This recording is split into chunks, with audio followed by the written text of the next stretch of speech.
और इस वक्त की बड़ी खबर हम आपको बता दें, उत्तर प्रदेश विधानसभा चुनाव को लेकर बीजेपी के संकल्प पत्र को लेकर केंद्रीय गृह मंत्री अमित शाह, सीएम योगी लखनऊ पहुंच चुके हैं, बीजेपी ऑफिस पहुंच गए हैं।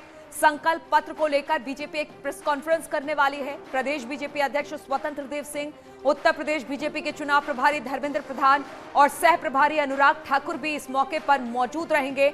तो संकल्प पत्र को कुछ देर में बीजेपी जारी कर देगी। इसको लेके बताया जा रहा है कि संकल्प पत्र को लेकर केंद्रीय गृह मंत्री अमित शाह और सीएम योगी इस वक्त लखनऊ बीजेपी के दफ्तर पहुंच चुके हैं। संकल्प पत्र को लेकर बीजेपी एक प्रेस कॉन्फ्रेंस अब से कुछ देर में करने वाली है। प्रदेश बीजेपी अध्यक्ष स्वतंत्र देव सिंह, उत्तर प्रदेश बीजेपी के चुनाव प्रभारी धर्मेंद्र प्रधान और सह प्रभारी अनुराग ठाकुर भी इस मौके पर मौजूद रहेंगे।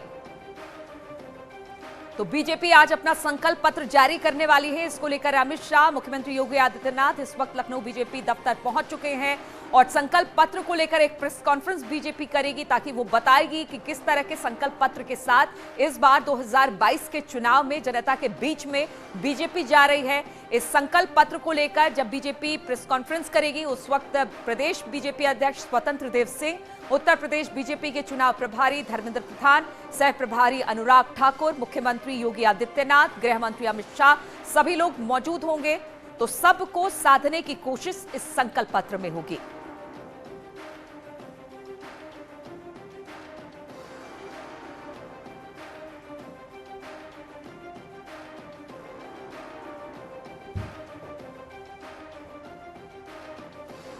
तो 2022 का संकल्प पत्र आज बीजेपी जारी कर रही है, लेकिन अब हम आपको बताते हैं कि 2017 में बीजेपी के संकल्प पत्र में किन मुद्दों को जगह दी गई थी। तो किसानों की फसली ऋण माफ की गई थी, ये संकल्प पत्र में रखा गया था। इसके बाद गन्ना किसानों को पूरा भुगतान होगा, जिसका बार बार जिक्र बीजेपी करती रही है। धान खरीद और न्यूनतम समर्थन मूल्य पर भी ध्यान दिया जाएगा। ये 2017 के संकल्प पर की बात हम आपको बता रहे हैं। गुंडा राज, भ्रष्टाचार खत्म करने का भी संकल्प बीजेपी ने लिया था। 1.5 यानी 1.5 लाख रिक्त पदों पर पुलिस की भर्ती की जाएगी, जो यानी कि पुलिस भर्ती प्रक्रिया, पलायन रोकने के लिए विशेष विभाग बनाया जाएगा। इसके अलावा एंटी भूमाफिया टास्क फोर्स का भी गठन किया जाएगा। तो कानून व्यवस्था पर भी जो 2017 का संकल्प पर था वो आधारित था। सरकारी कॉन्ट्रैक्ट के लिए ई टेंडरिंग की जाएगी, यानी जो कागज में होता है अब उसकी जगह ई टेंडरिंग होगी। 2017 की बात हम कर रहे हैं। 5 साल में 70 लाख रोजगार के अवसर पैदा किए जाएंगे।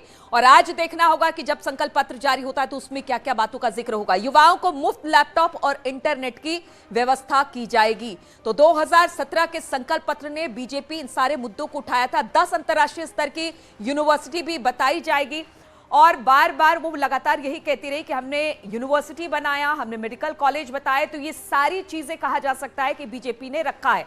आज जो संकल्प पत्र जारी होगा उसमें किन किन बातों का जिक्र होगा वो देखने वाली बात होगी, क्योंकि हर वर्ग को साधना है बीजेपी को। इसी पर बातचीत करने के लिए संकल्प इस वक्त हमारे साथ जुड़ गए हैं। संकेत, आज बीजेपी अपना संकल्प पत्र जारी करने वाली है, तो किस तरह के संकेत देते दिखाई देंगे? देखिए, भारतीय जनता पार्टी के प्रदेश मुख्यालय में आज जो संकल्प पत्र है वो जारी होना है और उसको लेकर तैयारियां पूरी हो चुकी हैं। केंद्रीय गृह मंत्री अमित शाह बीजेपी दफ्तर पहुंच गए हैं और मुख्यमंत्री योगी आदित्यनाथ साथ में हैं। इसके अलावा डिप्टी सीएम केशव प्रसाद मौर्य भी पहुंच गए हैं। सुनील बंसल संगठन महामंत्री भी कार्यालय पहुंच गए हैं। इसके अलावा अनुराग ठाकुर कार्यालय में मौजूद हैं, जो कि सह प्रभारी हैं। हालांकि अभी हम कार्यक्रम स्थल पर हैं, यहीं से संकल्प पत्र का जारी होगा, इसी कार्यक्रम स्थल पर ही हम मौजूद हैं। तो अमित शाह अभी एक बैठक कर रहे हैं। बैठक के बाद ये तय होगा कि किस समय संकल्प पत्र जारी होगा। और सबसे जो अहम बात है कि जिस तरह से लता मंगेशकर के देहांत के बाद राष्ट्रीय शोक 2 दिन का किया गया है, उसे लेकर जरूर कुछ संशय है। यही वो वजह है कि इसी संशय को लेकर कि जारी होना है आज या नहीं जारी होना है, इसको लेकर एक बैठक चल रही है। और अमित शाह केंद्रीय गृह मंत्री अमित शाह कार्यालय में मौजूद हैं। उनके साथ में मुख्यमंत्री योगी आदित्यनाथ मौजूद हैं, तमाम बड़े नेता मौजूद हैं। अब कुछ देर में ही स्थिति साफ होगी कि संकल्प पत्र आज जारी होना है या नहीं होना है, हालांकि संशय अभी बरकरार है। एक बात और खास है कि सुरेश खन्ना जो कि इस कमेटी के अध्यक्ष हैं, घोषणा पत्र कमेटी के, जिन्होंने संकल्प पत्र तैयार किया है, उनकी टीम ने संकल्प पत्र तैयार किया है, वो भी कार्यालय आ गए हैं। उनसे जब हमने बात की तो उन्होंने कहा कि सबका साथ सबका विकास इस संकल्प पत्र में नजर आएगा। जाहिर सी बात है कि भारतीय जनता पार्टी 2022 की चुनावी अभियानों में जुटी हुई है और बीजेपी की कोशिश है कि गांव, गरीब, इसके अलावा किसान, महिलाएं, बेरोजगारी को दूर करने के तमाम ऐसे मुद्दे इस कार्यक्रम में रहेंगे, इस घोषणा पत्र में रहेंगे, जिससे जनता को लुभाया जाए। और भारतीय जनता पार्टी ने पिछली बार जो अपना 2017 में संकल्प पत्र जो जारी किया था, उसमें 212 जो बिंदु थे, भारतीय जनता पार्टी का दावा है कि उन्होंने उन सभी बिंदुओं को लागू किया, उन पर काम किया। इस बार भी चाहे वो बिजली का यूनिट फ्री देने की बात हो या फिर किसानों को लेकर तमाम योजनाएं, वहीं दूसरी तरफ व्यापारियों को राहत देने संबंधी तमाम बातें इस संकल्प पत्र में रहेंगी।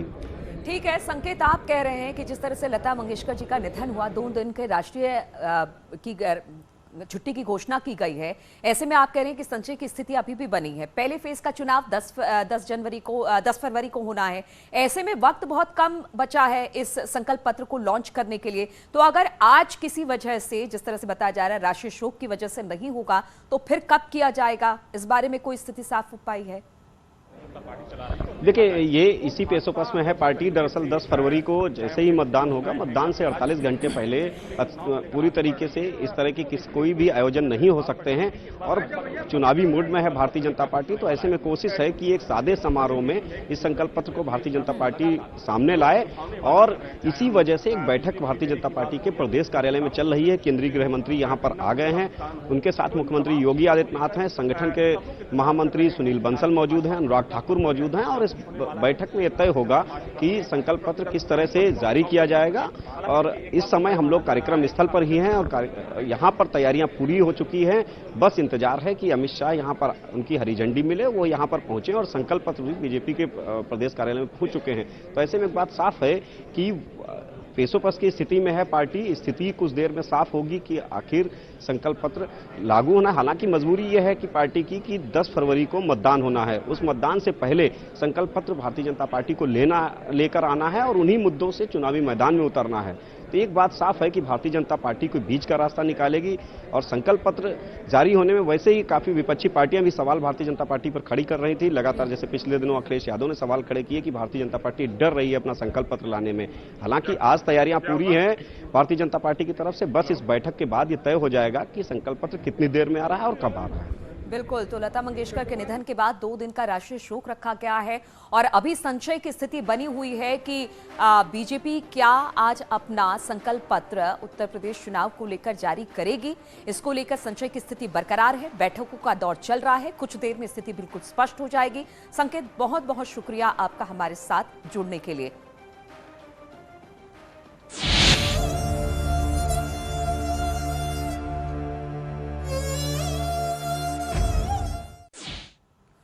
तो रहे ना रहे हम, ए मेरे वतन के लोगों जैसे 30,000 से अधिक गानों को अपने मधुर आवाज से जीवंत करने वाली स्वर कोकिला लता मंगेशकर को देश ने आज हमेशा के लिए खो दिया।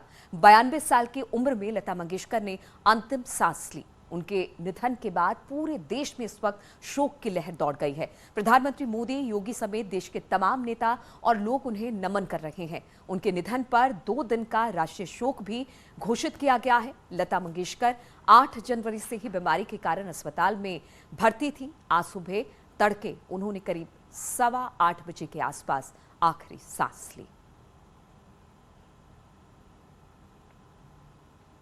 और हम आपको बता दें कि दोपहर 12:30 बजे पार्थिव शरीर घर ले जाया जाएगा।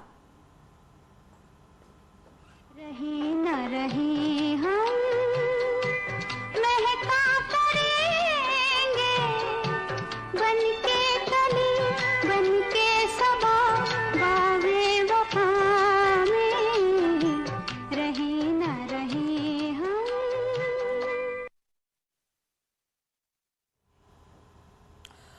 तो हम आपको बता दें कि दोपहर 12:30 बजे के आसपास लता मंगेशकर का पार्थिव शरीर है उसे उनके निवास स्थान पर लेकर जाया जाएगा। अंतिम दर्शन के लिए घर पर उनके पार्थिव शरीर को रखा जाएगा, जहां पर लोग उनके अंतिम दर्शन कर पाएंगे। उनके पार्थिव शरीर को वहां उनके घर पर रखा जाएगा।